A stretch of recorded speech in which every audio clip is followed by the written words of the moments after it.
Hey everybody, we're going to review the Hoka Kaha 2 versus the Kaha 3. Which one is better? Alright, the showdown. Both the Kaha 2 and 3 have been getting raving reviews. The 3 was just released this year. I've tested both the 2 and the 3 on real trails. I'll go over what's actually changed, what stayed the same, and which one's actually worth your money. There have been some major upgrades to the Kaha 3, some great, some not so much. If you don't know us, MountaineerJourney.com is building the most trusted database of unbiased, real-world gear testing so you get the best value for your money. Visit the site for more in-depth reviews and comparisons. Links with the best deals are down below. If you use them, we earn a small commission at no extra cost to you. That's how we buy our own gear, stay sponsor-free, and keep these reviews honest. Your click directly supports that. So let's get right into comfort. So comfort, if it's your number one priority, definitely pay attention to this section. So both the Kaha 3 and the 2 are very comfortable hiking boots. They have some of the highest rating scores we have for both hiking boots for comfort. The only other hiking boot that we've ever reviewed is the Hoka Anacapa 2 that has a higher comfort rating. So they both have the compression molded EVA midsole. Very, very comfortable. As I mentioned in other reviews, we talk about the conformity of your foot to the midsole of the hiking boot. Basically with these, your foot sinks slightly into the hiking boot where it's very nice and cushioned. Definitely one of the most cushioned hiking boots out there. I would say the Kaha 3 definitely had a more cushioned midsole. It definitely has a better plush ride, especially on longer hikes. The foot fatigue is less compared to the 2, but the Kaha 2 definitely has a firmer feel and it gives you better feedback. So if you're somebody who's training for feedback and responsiveness, sensitivity on the trail, the Kaha 2 is a better option for that. Definitely where I noticed the biggest difference between the 2 and 3. The 3 has more of a give and plushness, definitely on the footbed. However, the sock liner of the 2 is better. It's more sleek and less conforming. So when I say conforming, a lot of people have sock liners that either just sit on the top of your foot without any issue, or they really compress on the top of your foot. This one compresses it, but it's also very cushy. And if your foot is wider and more voluminous, it doesn't overly compress the top of your foot. So no issues with the toe box on either. Definitely Hoka consistently nails it with a roomy and very voluminous fit, as you can see on these hiking boots. There's no issues with volume. They do not come in a wide size, but there's no need for a wide size. The Kaha 2 isn't uncomfortable by any means, but the midsole, like I said, is definitely firmer. You get a more ground feel, but it doesn't absorb the shock as well as the Kaha 3 does. I would say the Kaha 3 definitely has best in class shock absorption, especially on the trail. Definitely no sore joints with either of these, but definitely the Kaha 3 is better. So if you're somebody who suffers from sore joints, Kaha 3 is the one to go with. I would say once the hike goes on past 7 miles, the Kaha 3 definitely has better defense against foot fatigue as compared to the 2. Now moving towards the heel, I wasn't a fan of the update on the Kaha 3. Look at the heel tab here, okay? And now look at the heel tab of the 2. They got rid of this nice little plush heel tab here. I really like that on the Kaha 2. It was very comfortable, especially when you're holding a nice edge on the trail with the Kaha 2. It had something for your heel to really sink back into that was super comfortable. I don't like it on the Kaha 3. There's basically nothing there. You definitely don't get that support like I was talking about in the 2. And in fact, it is less comfortable. My heel definitely rubs against the tab. There's really not that much plushness there. So one standout feature of both of these is they have the meta rocker, and what that is it's a subtle curve in the midsole near the metatarsal heads of your feet. Basically what that does is it helps guide your stride forward. It basically has the name in it. It works like a rocker, so your foot is already rocking forward.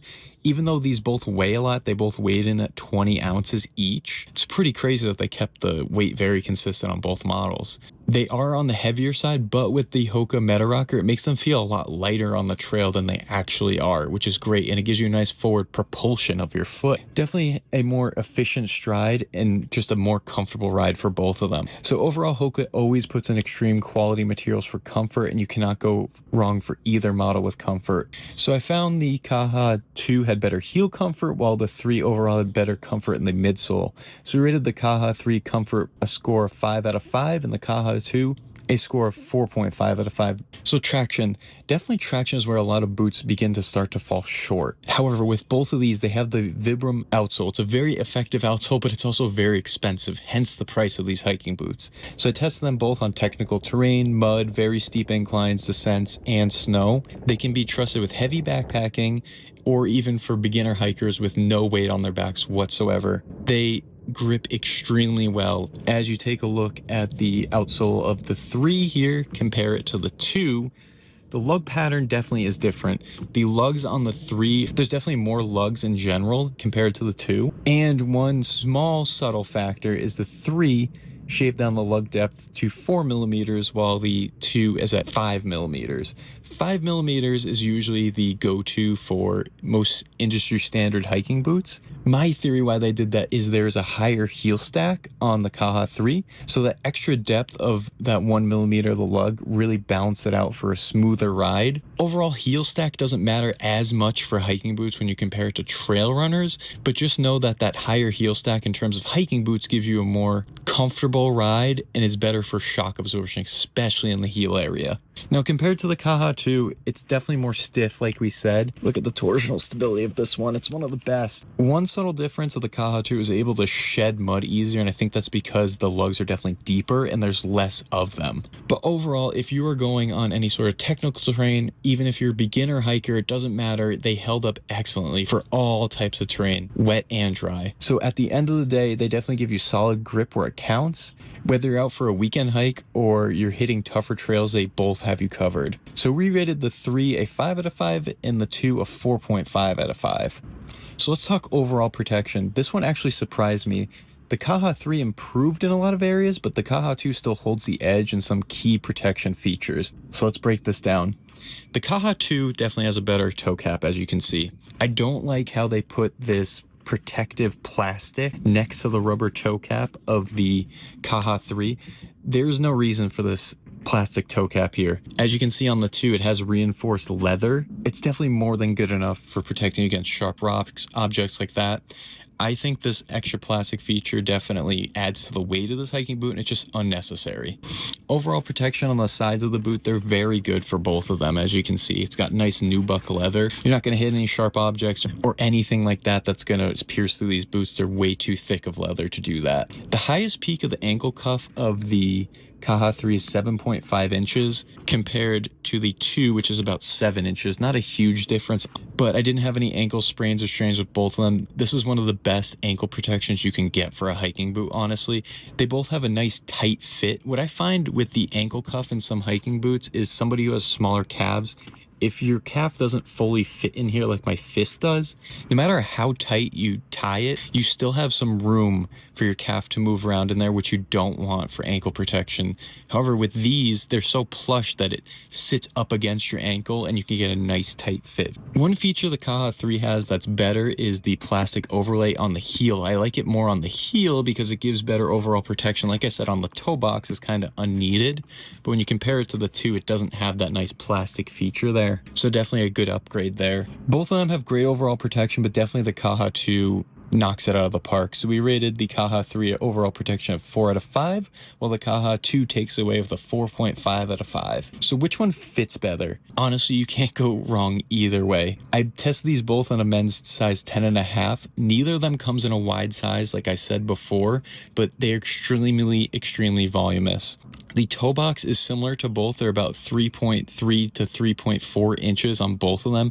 That is one of the wider toe boxes you could get out there for sure. And like I said, the sock liner on both of them are very conforming and not compressive. One area for both these hiking boots that I do not like is the angle of both eyelets. They did not fix this on the iteration of the Kaha 3, and it was a problem on the Kaha 2. So when you're tying these, it's a very tiny problem, but it's bothersome. The angle of the eyelets is not at the best level. So basically when you get to the second loop, it starts to fall out of the first loop. They have not fixed that on either of these hiking boots, which is a little frustrating, but overall just a tiny problem. Both locked in the heel with no slip. Didn't have to use any sort of special lacing techniques for both of these. So definitely, if you're picky about fit, this is one of those rare wins you won't have to overthink. So we rated a fit a 5 out of 5 for both of them. them. So breathability, it's definitely not the strong point here. So if you hike in hot or humid conditions, you're definitely going to feel some heat buildup, but there is a difference between the two.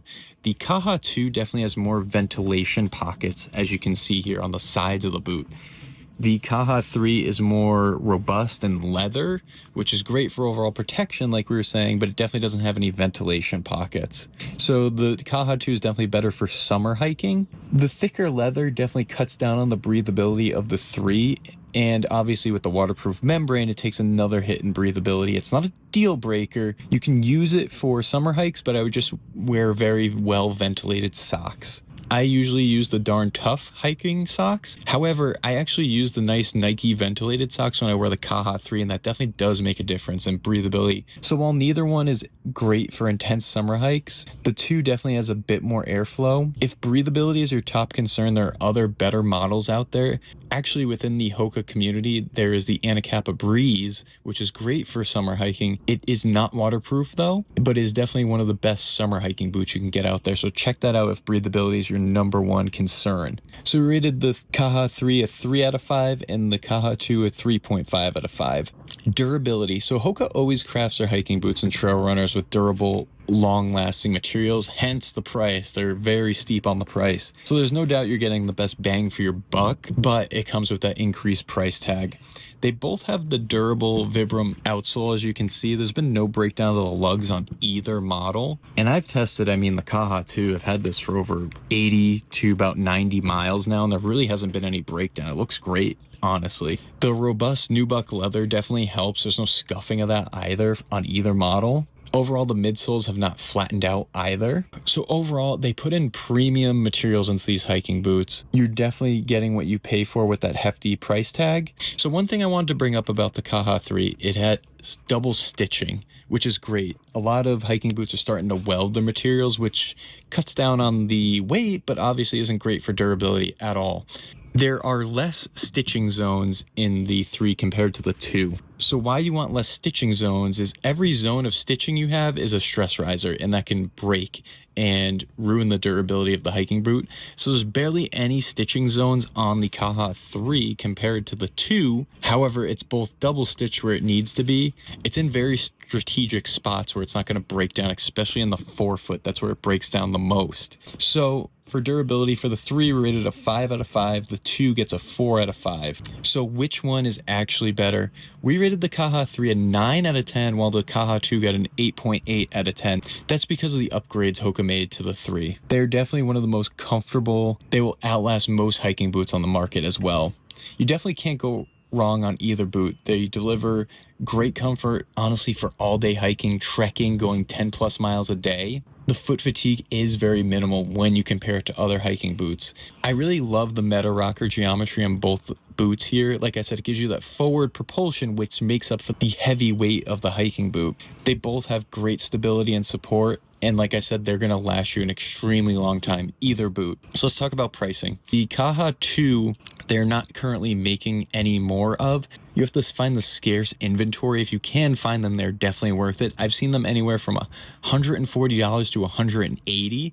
They were $240 when they first came on the market. Now the price tag of the 3 is $240. It's definitely a commitment, but if you factor in the performance, durability, and just overall quality, it is definitely worth the investment. I've been very happy with the Kaha 3. So overall, the Kaha 3 is one of the highest rated boots we've ever tested before. What I love about it is it's made for everybody. It's made whether you're a beginner hiker or you're an advanced trekker, and it just gives outstanding performance across the board for everybody. So if this review helped you decide, make sure to check out the links in the description for the best prices. Don't forget to hit that like, subscribe, and comment with your favorite Kaha model. We have way more testing to come this summer, so please remember to subscribe. Also, don't forget to visit mountaineerjourney.com, where we have all the head-to-head comparisons, reviews, and best of guides. There is information that we don't get to put in these videos, so we keep them nice and short for you. So visit mountaineerjourney.com. Thanks for listening.